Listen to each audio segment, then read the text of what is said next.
how to remove Roblox games from continue playing. So if you want to remove Roblox games from continue playing, then just watch this video. First, open up your Roblox.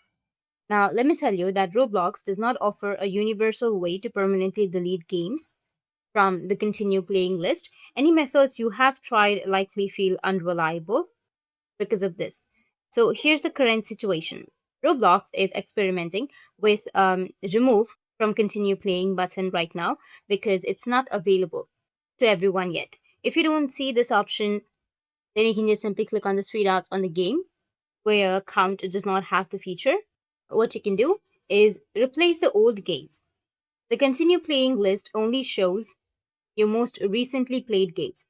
So playing a new random game will push older games off the list. You can also try clearing the data if you're using the Roblox app on your phone. And on your computer, you can clear your cookies and cache. Go with the three dots, which will be on the top, and from here, you need to just simply go with settings, which will be on the bottom. From your settings, you need to go with privacy and security. Scroll down, go with delete browsing data, and delete all of your browsing data. Another thing you can do is just simply wait for the official update.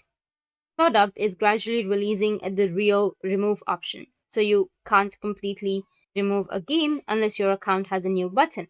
The best workaround is play other games or clear your history or cache to push unwanted games off the list. That's it. If you found this video helpful, hit the subscribe button and thanks for watching.